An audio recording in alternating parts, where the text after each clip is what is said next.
शारीरिक गरजा त्यांच्या कोणत्या आहेत, ह्या सगळ्या बाबी. कारण आपल्याला काय झालं होतं की 2020ला आपण ज्यावेळेस धोरण लागू केलं त्यावेळेस मी सांगितलं होतं की वैश्विक महामारी होती, त्याच्यामुळे शिक्षणाकडे दुर्लक्ष केलं. आमच्या शिक्षक बांधवांनी आणि भगिनींनी काय केलं, तुम्हाला व्हॉट्सअपचे ग्रुप तयार करायला लावले आणि त्याच्यावरती तुम्हाला व्हॉट्सअपचे व्हिडिओ पाठवत होते आणि त्याच्यावर तुमचा अभ्यासक्रम घेत होते.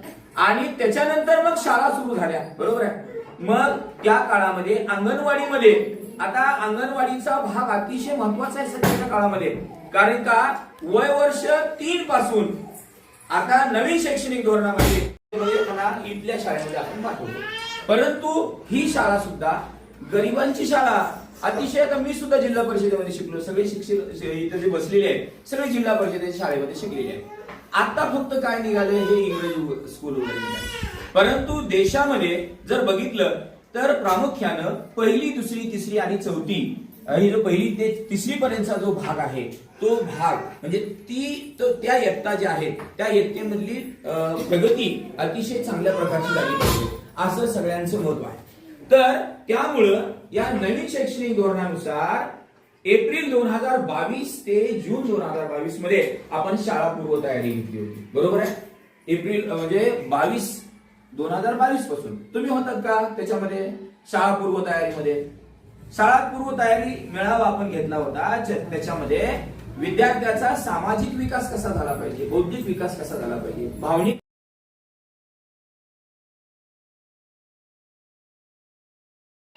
मुलगी असो किंवा मुलगा घडावा कसा घडावा, त्यासाठी आता साहेबांनी सांगितलं की प्रत्येक गोष्टीमध्ये, प्रत्येक घरची असो, समाजातली असो, आपल्या स्वयंपाकघरातली असो, भाजीपाल्याची असो, कोणतीही गोष्ट असो, त्या गोष्टीशी शैक्षणिक सहसंबंध घडवा.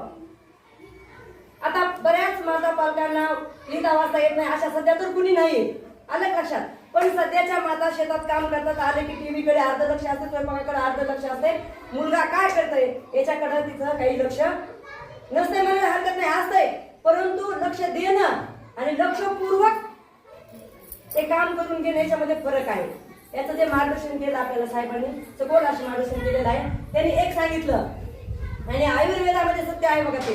मी बाल संस्कार शिबिरामध्ये ते नेहमी सांगत असते मुलांना. तर आपलं जे शरीर आहे, समजा आपल्या घरामध्ये आई असते, वडील असतात, आई आपला पाळण्याचा पहिला गुरु असते, वडील असतात तिसरा गुरु, शिक्षक असतात. या 3 व्यक्तींशिवाय जगामध्ये आपल्याला सत्य आणि सकारात्मक आणि चांगलं जे की आपल्या आयुष्यभर जीवनाला उपयोगी पडेल अशी गोष्ट सांगणारा मला तर वाटत नाही जगामध्ये चौथा कुणी भेटेल. काळ असा आहे, आलं लक्षात.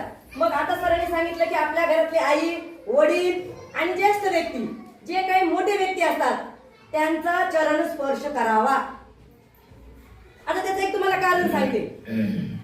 आपलं हे शरीर आहे, मुलगी असो किंवा मुलगा घडावा कसा घडावा, त्यासाठी आता साहेबांनी सांगितलं की प्रत्येक गोष्टीमध्ये, प्रत्येक घरची असो, समाजातली असो, आपल्या स्वयंपाकघरातली असो, भाजीपाल्याची असो, कोणतीही गोष्ट असो, त्या गोष्टीशी शैक्षणिक सहसंबंध घडवा.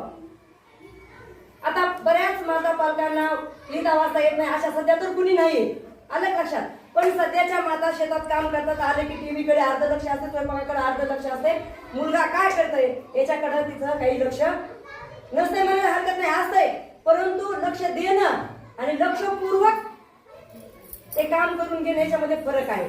याचं जे मार्गदर्शन केलं आपल्याला साहेबांनी, सखोल असं मार्गदर्शन केलेलं आहे. त्यांनी एक सांगितलं आणि आयुर्वेदामध्ये सत्य आहे बघा ते. मी बाल संस्कार शिबिरामध्ये ते नेहमी सांगत असते मुलांना.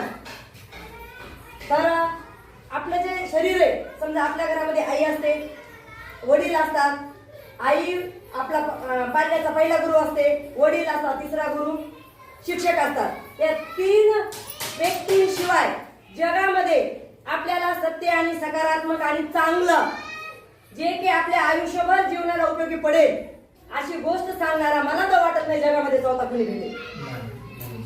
काळ असा आहे, आलं लक्षात.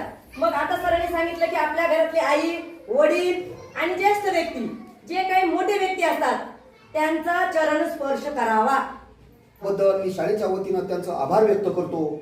तसेच या केंद्राचे केंद्रप्रमुख तट सर हे सुद्धा येथे उपस्थित झाले, कार्यक्रमाला हजेरी लावली. त्याबद्दल सुद्धा त्यांचे आभार मानतो.